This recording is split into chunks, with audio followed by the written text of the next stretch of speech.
اعوذ باللہ من الشیطان الرجیم، بسم اللہ الرحمن الرحیم۔ حضور دائرہ میں چھٹا باب اخلاق کے اوپر ہم نے چند عنوانات کے تحت گفتگو سنی ہے،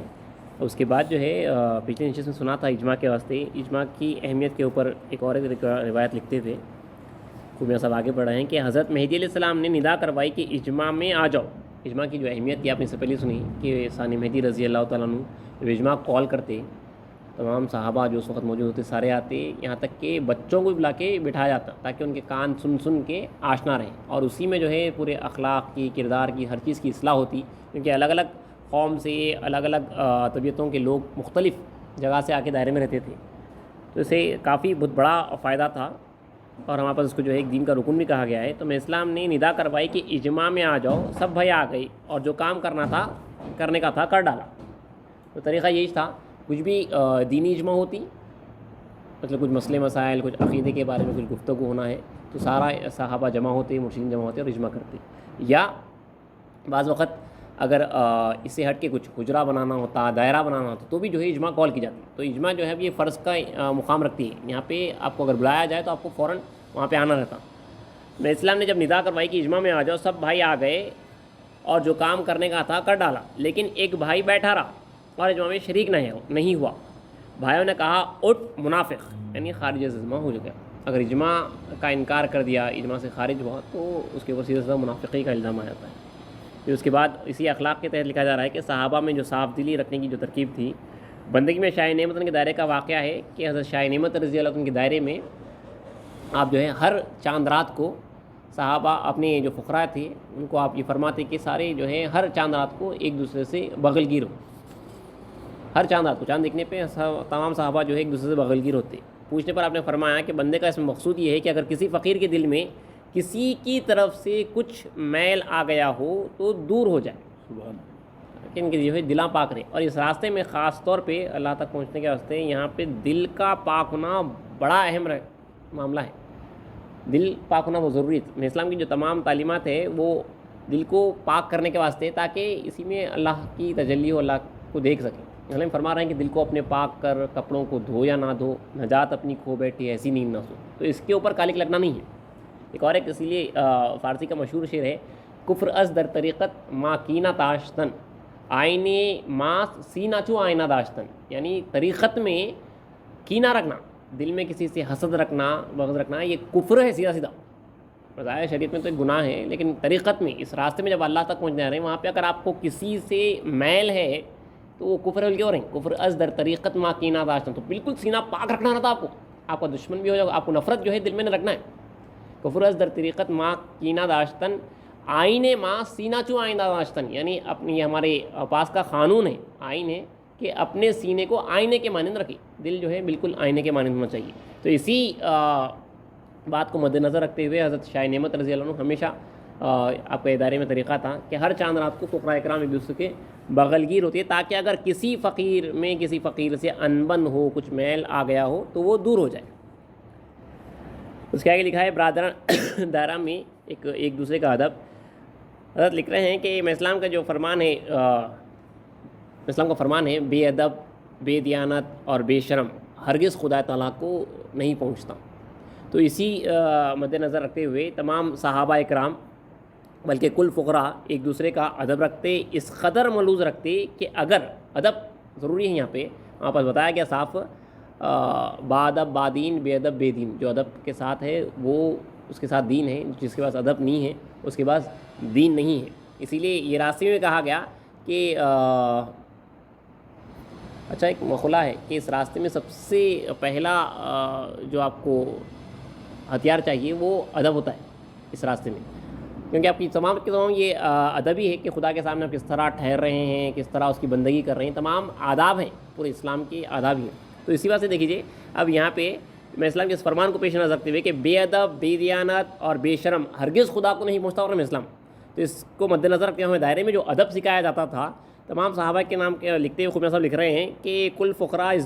ایک دوسرے کا اس طرح ادب محلوز رکھتے تھے کہ اگر چارپائی یا کسی اور چیز پر بیٹھے ہوئے ہوتے وہ اگرچہ درجے میں چھوٹے ہوتے، دائرے کا ایک بھائی دوسرے بھائی کی ملاقات کو آتا تو اپنے برابر بٹھا لیتے، اور اگر زیادہ ملاقاتی آ جاتے اور اوپر بیٹھنے جگہ نہ رہتی تو خود اتر کر زمین پر بیٹھ جاتے، اور اگر لیٹے ہوئے ہوتے تو اٹھ کر بیٹھ جاتے، اگرچہ کہ عرض کیا جاتا آپ لیٹ جائیں، لیکن ان کے چھوٹے ہونے پر خیال نہ کر کے برابر تعظیم دیتے۔ یہ فقراء، ایک دوسرا فقراء قاسمین کے واسطے نہیں ہے، یہ فقراؤں کا ادب کس طرح سے ملحوظ رکھا جاتا۔ وہ کہہ رہا تھا جو شعر، ادب پہلا قرینہ ہے محبت کے قرینوں سے، ادب پہلا قرینہ ہے محبت کے قرینوں سے، جس راستے میں جانا ہے۔ تو یہ ادب رکھا جاتا کہ اگر مرشد اعلیٰ کوئی بڑی فقیر آدمی اگر چارپائی پہ بیٹھے ہوئے کوئی ملاقات آتا تو اپنے بازو بٹھاتے، ساتھ بٹھاتے، اور اگر جگہ نہ ہوتی کافی زیادہ آ جاتے تو خود اتر کے نیچے بیٹھ جاتے۔ اس طرح ادب ملحوظ رکھا گیا ہے۔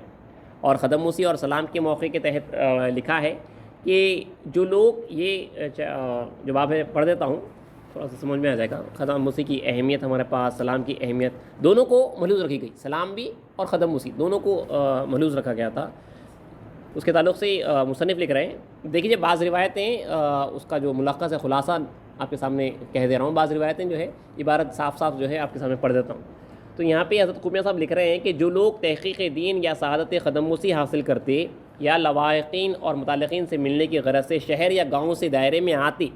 بیان قرآن سننے کے بعد اکثر لوگ نماز عشاء تک ٹھہرے رہتے، نماز عشاء کے بعد جمیع صحابہ اور کاسبین صحن مسجد میں ہاتھ باندھ کر بادب کھڑے رہتے، اور سیدنا مہدی علیہ السلام عادت کے موافق، یعنی قرآن میں اتنا اللہ تعالیٰ فرما رہا ہے کہ آپ جو ہے ان پر سلامتی بھیجو، وہ ان کے واسطے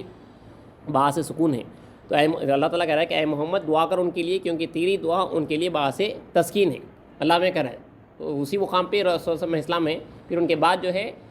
اسلام کی جو سیٹ پہ بیٹھے ہوئے مرشد اعلیٰ، انہوں اللہ کا حکم ہے کہ اے محمد صلی اللہ علیہ وسلم آپ ان کے لیے دعا کریے، آپ کی دعا ان کے واسطے باعث تسکین ہے۔ تو یہ دعا ہی ہے رسول صلی اللہ علیہ وسلم اور اسلام کا طریقہ تھا، عشاء کی نماز کے بعد اپنے حجرے کے پاس آتے، تمام صحابہ واپسی تک ٹھہرے رہتے، اور اس وقت پہ اسلام السلام علیکم کہتے۔ تو اسلام کی سلامتی ہے، اسلام کی زبان مبارک سے السلام علیکم جو نکل رہا ہے وہ بڑا خاص ہوتا۔ تو اسی تحت لکھ رہے ہیں کہ میں اسلام دعا کو جیسے اللہ کا حکم ہے بالفاظ السلام علیکم دعائے خیر فرماتی، جس کے شکریہ میں جمیع حاضرین آ کر خدموسی سے شرفیاب ہوتے۔ میں اسلام ایک خاص دعا دے رہے ہیں، اللہ کی سلامتی میں اسلام جو ہے تمام حاضرین پہ بھیج رہے ہیں۔ تو تمام جو موجود ہوتے ہیں وہ واپس آ کے جو ہے فوراً میں اسلام کی شکریہ میں خدموسی کرتے کہ میں اسلام نے سلامتی دی ہے۔ سیدنا اسلام کی تشریف آوری کے وقت ہر ایک بھائی سعادت خدموسی حاصل کرتا، پھر دن کو وہی حضرات خدموس ہوتے جو اس سے قبل خدموسی سے شرفیاب نہ ہوئے ہوں،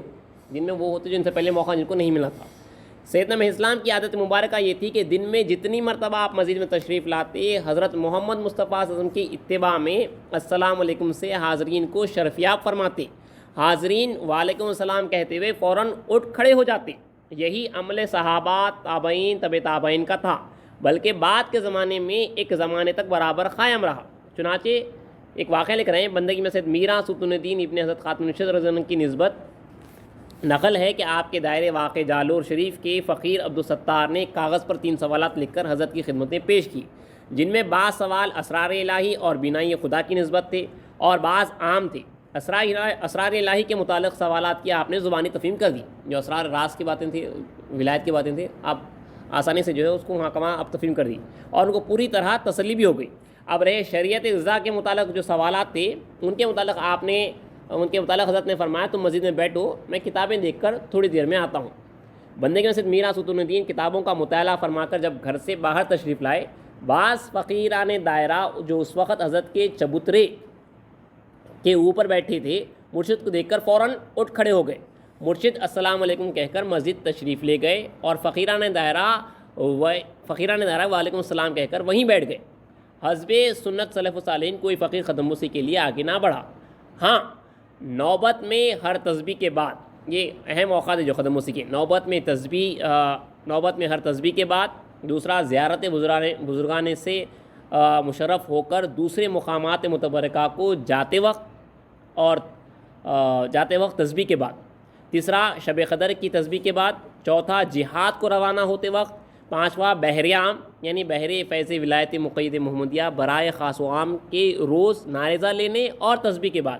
چھٹواں تربیت ہونے کے بعد، ساتواں مرشد سے علاقہ دینی برائے حصول دیدار خدا کرنے کے بعد، اور 8واں ترک دنیا اور ہجرت وطن کر کے مرشد کی صحبت میں آنے کے بعد، 9واں نیز مرشد کی تعلیم و تفہیم حاصل کرنے وغیرہ اہم امور کے موقع پر قدم بوسی کی جاتی، اور باقی وقتوں میں صرف سلام کیا جاتا۔ تو یہ 9 اوقات تھے خاص طور پہ جہاں پہ مرشد کی تعلیم و تفہیم ہوتی، وہاں پہ اس کا ایک جوش ولولہ رہتا، اپنے مرشد سے خاص جب بات سنتا انہیں جو ہے محبت میں اپنے مرشد کی قدم بوسی کرتا۔ تو یہ 9 اوقات خاص طور پہ قدم بوسی کے ہیں۔ نوبت میں ہر تسبیح کے بعد گزرنے دن کے جب آپ زیارتوں کو جاتے وقت تسبیح دیتے ہیں، اپنے طریقہ ہے،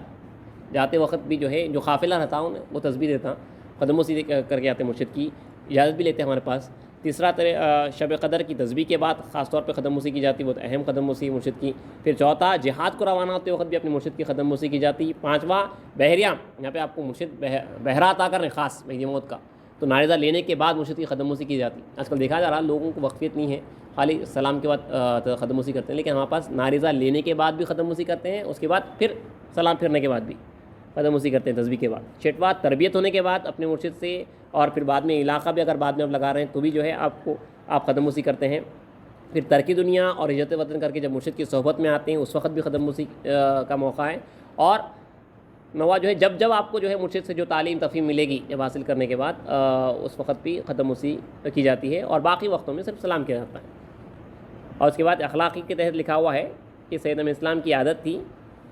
صحابہ کے اخلاق دیکھیے کہ عادت اسلام کی عادت مبارکہ تھی کہ نماز فجر کے بعد ہاتھوں میں غلیل لے کر چڑیاں اڑاتے کہ ان کی چہچہاٹ سے ذاکرین کی طرف کی توجہ اس طرف مائل ہو کر ذکر اللہ میں خلل اندازی نہ ہو۔ مرشد اعلیٰ کی نظر کس طرح رہتی تھی، میں اسلام اٹھ کے اگر کچھ چڑیاں وغیرہ پکارا کر رہے ہیں تو چھڑی سے میں اسلام جو ہے ان چڑیوں کو جو ہے اڑاتے تھے تاکہ ان کی آواز سے ذاکرین کو خلل نہ ہو۔ اسی تحت اور چند اچھے واقعات ہیں، اللہ چاہا تو انشاءاللہ اگلی لیشن سے پڑھیں گے۔ اسلام کی عادت جو صحابہ جو ادب رکھے ہیں ذاکرین کا، جو اخلاق بتائے گئے ہیں، اس تحت چند روایتیں ہیں۔ پھر نیستی انکساری جو